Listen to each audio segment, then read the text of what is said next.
2007 সালে কুমিল্লা জেলার ইতিহাস নিয়ে একটি তথ্যচিত্র নির্মাণের আয়োজন করেছিলাম।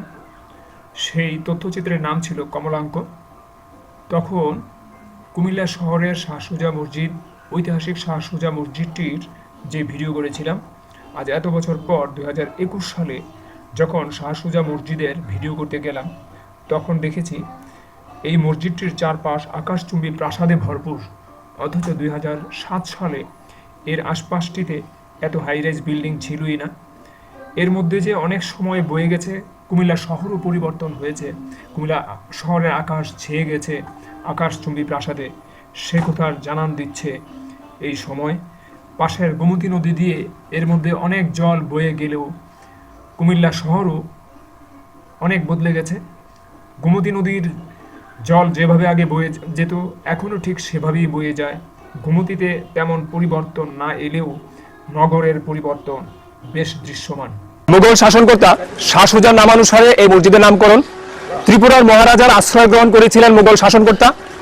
ত্রিপুরার মহারাজাকে মুঘল শাসনকর্তা শাহ সুজা একটি আংটি উপহার দিয়েছিলেন।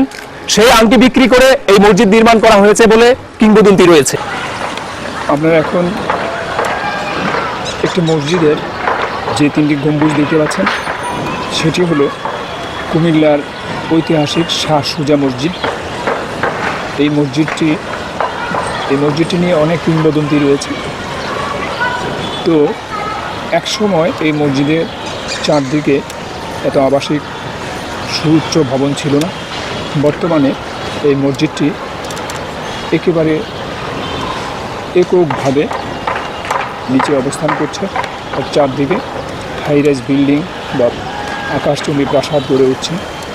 এটি সেই কুমিল্লা শহরের পূর্ব দিকে এক সময় যে গোমতী নদী প্রবাহিত হতো, এই গোমতী নদীর পাড়ে, এখন অবশ্য গোমতীর ধারা অন্য দিক দিয়ে প্রবাহিত হয়, পাড়ে অবস্থিত ছিল এই ত্রিপুরার মহারাজার আমন্ত্রণ গ্রহণ করেছিলেন শাহ সুজা। শাহ সুজার নামানুসারে এই মসজিদের নামকরণ। এ নিয়ে অনেক কিংবদন্তি রয়েছে। আজকে আমরা কুমিল্লার ঐতিহাসিক শাহ সুজা মসজিদের পূর্ব দিকের একটি ভবন থেকে এই তিনটি ঐতিহাসিক গম্বুজ আপনাদের দেখাচ্ছি।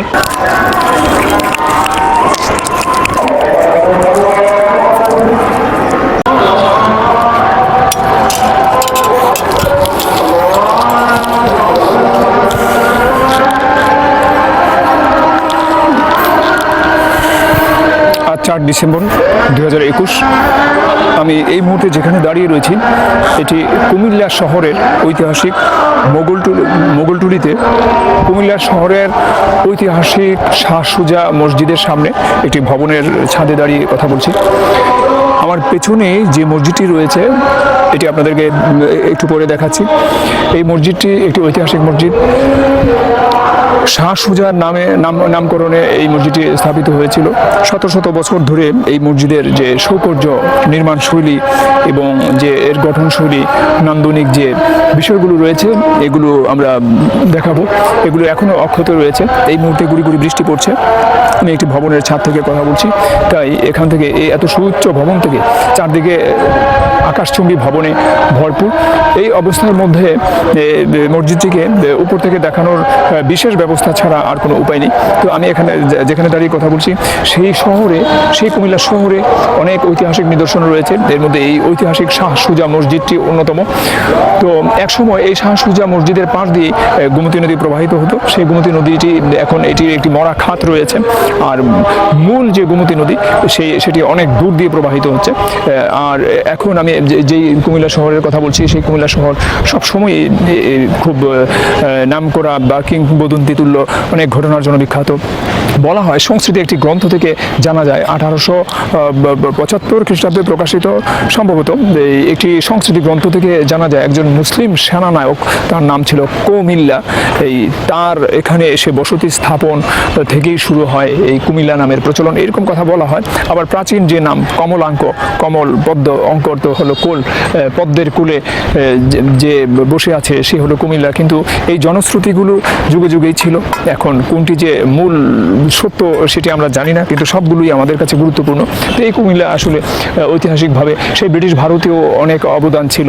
ব্রিটিশ বিরোধী আন্দোলনে কুমিল্লার মানুষের বেশ ভূমিকা ছিল। 1971 সালে 7,500 মুক্তিযোদ্ধা কুমিল্লার অংশগ্রহণ করেছিলেন এবং তাদের অনেকে যুদ্ধাহত হয়েছেন এবং শহীদ হয়েছিলেন দেশের জন্য। তো কুমিল্লার এবং এই যে বাংলা ভাষার যে দাবি, উর্দু এবং ইংরেজির সঙ্গে যে রাষ্ট্রভাষা বাংলা করার দাবি শহীদ ধীরেন্দ্রনাথ দত্ত যে করেছিলেন 1948 সালে পাকিস্তানের সেই গণপরিষদে, এই কুমিল্লায় বসবাস করতেন। বৃহত্তর কুমিল্লারই সন্তান তিনি। 1971 সালে তিনি দেশের জন্য আত্মাহুতি দিয়েছিলেন। তো এই কুমিল্লা শহরের অনেক ঐতিহাসিক ঘটনাবলী রয়েছে। তো আমরা এখন যে মসজিদটির সামনে দাঁড়িয়ে কথা বলছি, এটি হলো ঐতিহাসিক শাহ সুজা মসজিদ। এই মসজিদটি শত শত বছর ধরে এখানে অবস্থান করছে। চারদিকে অনেক পরিবর্তন হয়েছে। আমি 2007 সালেও এই মসজিদটির ওপর একটি ছোট্ট তথ্যচিত্র নির্মাণ করেছিলাম। তখনও এই মসজিদের চারপাশটি এমন বদলে যায়নি। এখন এই মুহূর্তে মসজিদের চারপাশ বদলে গেলেও মসজিদটি পুরনো যে প্রত্ন মূল্য অথবা এর যে নান্দনিক মূল্য অথবা এর যে সৌকর্য বা গঠনশৈলী এর মধ্যে কোনো পরিবর্তন আনা হয়নি। নিতান্ত জরাজীর্ণ যেন না হয় এর জন্য এটিকে সংস্কার করে রাখা হচ্ছে। এর মূল যে গঠন কাঠামো বা এর যে মূল স্ট্রাকচার বা এর যে আভিজাত্য, এর যে ঐতিহাসিক নিদর্শন, এগুলিতে কোনো পরিবর্তন আনা হচ্ছে না। এবং এটি আসলে সভ্যতার স্মারক। কেননা আমরা অনেক সময় দেখি যে প্রাচীন নিদর্শনগুলোকে বদলে ফেলা হচ্ছে সংস্কারের নামে অথবা নবায়নের নামে। তো এই শাহ সুজা মসজিদটি এখনও অক্ষতভাবে সেই 400 বা শত শত বছর ধরে এখানে দাঁড়িয়ে রয়েছে। তো আমরা বলা হয় ত্রিপুরার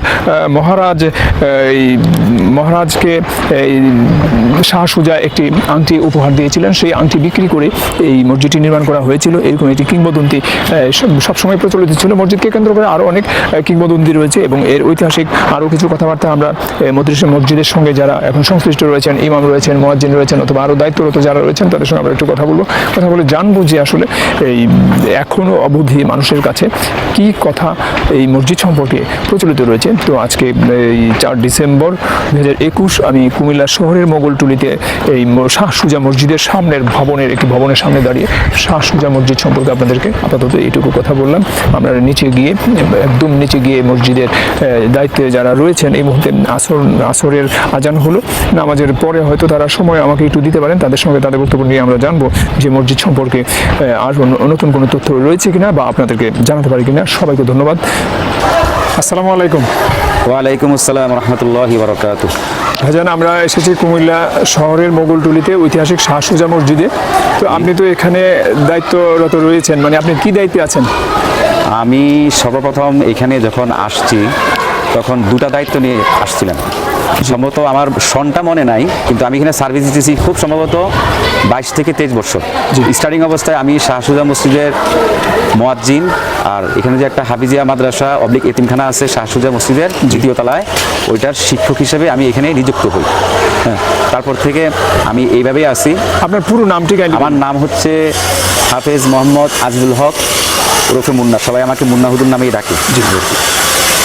তো এই মসজিদের একটি ঐতিহাসিক প্রেক্ষাপট রয়েছে। আপনি বলছিলেন যে নিচে এর স্মৃতিফলক রয়েছে, জি জি, যে শাহ সুজা মসজিদ কেন এই নামকরণ হলো বা এর ঐতিহাসিক প্রেক্ষাপট। কিন্তু প্রাচীন যে এই নিদর্শন, এটা এই মসজিদের বয়স কত বছর হলো আপনি স্পেসিফিক বলেছিলেন? সম্ভবত 363 অথবা 400 বছর এমনই হবে।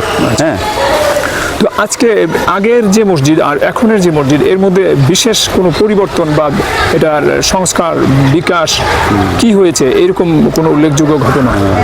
যেহেতু আমি যে সময় থেকে এখানে আসছি, এখানে আছি, সংস্কার বলতে মূল মসজিদে যেভাবে থাকার কথা ওভাবেই আছে।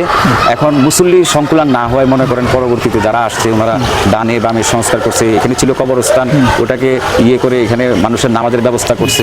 তারপরেও মুসল্লির জনসংখ্যা বৃদ্ধির কারণে, মুসলিম বৃদ্ধির কারণে আমাদের মসজিদের পূর্ব পাশে একটা খালি জায়গা ছিল মাঠের মতো, ওটাকে আমরা মসজিদ কমিটি কি করলো, ওইখানে এই যে কি বলে ওটাকে ঢালাই করে ওইখানে নামাজের ব্যবস্থা করছে উপরে, যাতে চাদর দিয়ে বা তেরপল দিয়ে ঢেকে দেওয়া হয় প্রতি শুক্রবারে রোদ বৃষ্টিতে, যাতে মানুষের নামাজ পড়তে অসুবিধা না হয়।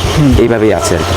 তো মুসল্লির সংখ্যা কি এখন আগের চেয়ে অবশ্যই দিন দিন যেহেতু জনসংখ্যা বাড়তেছে, ফ্ল্যাট আবাসিক এলাকায় হাই রেজ বিল্ডিং হচ্ছে, মুসল্লি তো এমনি বাড়তেছে। কিন্তু এমন হয়নি যে আসলে স্থানের মানে সংকুলানই হয় না? হ্যাঁ, সংকুলানটা হয় না। এটা কি সড়ক পর্যন্ত, রাস্তা পর্যন্ত যায়? রাস্তা পর্যন্ত ওই আমাদের যখন করোনাকালীন সময়ে বিভিন্ন প্রাকৃতিক দুর্যোগের সময় যখন হয় ঈদগাতে নামাজ পড়তে পারে না, তখন দেখা যায় যে রাস্তা পর্যন্ত আমাদের মুসল্লি হয়ে যায়। জি জি জি। তো আমরা এই মসজিদটির বিষয়ে আপনি একজন সাংবাদিকের কথা বলছিলেন যে তার বিশেষ একটি উদ্যোগে ওই যে ঐতিহাসিক যে প্রেক্ষাপট এগুলো এখানে স্থাপন করা হয়েছে। উনি এবং ওনার সাথে যারা আছে মসজিদ কমিটির ওনারা সহ সবাই মিলে এই সম্ভবত এই খিলানিটা করছে। এই মিনারের মধ্যে এই মসজিদের যে ঐতিহাসিক যে প্রেক্ষাপটগুলো ওইখানে খোদাই আকারে এগুলা করছে। আচ্ছা, এই যে মিনারগুলো এগুলোর মধ্যে কোনো মানে আমাদের যে মোগল বা আগের যে প্রাচীন মুসলিম যে স্থাপত্য এই নিদর্শনগুলো তো রয়েছে। অবশ্যই। এখন যে মসজিদগুলো হচ্ছে এগুলো থেকে এইরকম কোনো বিশেষ কোনো নিদর্শন থাকে যার জন্য মানে সময়ের একটা সময়কে ধরা যায় এরকম? এখন কি অন্যান্য মসজিদগুলো যেহেতু করতে পারে, এখন তো আধুনিকতার ছোঁয়া সব জায়গায় লাগছে। হ্যাঁ, এখন যেহেতু এখানে করার, যেমন এই মসজিদটি এত শত বছরের পুরনো, এখন যে কোনো ঐতিহাসিক বা প্রত্নতত্ত্ববিদ তারা দেখলেই বুঝবেন যে এটা নিদর্শন, এবং এটার যে গঠন শৈলী দেখেই বুঝবেন যে এটি একটি ঐতিহাসিক বা পুরনো মসজিদ। হ্যাঁ, নিদর্শনী শত শত বছরের পুরনো মসজিদ। তো আপনার সঙ্গে আসলে কথা বলে অনেক কিছুই জানলাম। তো এবং সবচেয়ে বড় বিষয় হলো যে মসজিদের আমি একেবারে সুউচ্চ ভবনের উপর থেকে দেখাতে চেষ্টা করেছি, কিন্তু আপনার সঙ্গে এখানে এসে একদম ক্লোজলি আমরা যে গম্বুজের সামনে দাঁড়িয়ে কথা বললাম, এই ভিডিওটি অত্যন্ত প্রাণবন্ত হয়েছে। তো আপনি আমাদেরকে এত ব্যস্ততার মধ্যেও সময় দেওয়ার জন্য আপনাকে অনেক ধন্যবাদ। জি, আপনাদেরকে অসংখ্য ধন্যবাদ। আসসালামু আলাইকুম।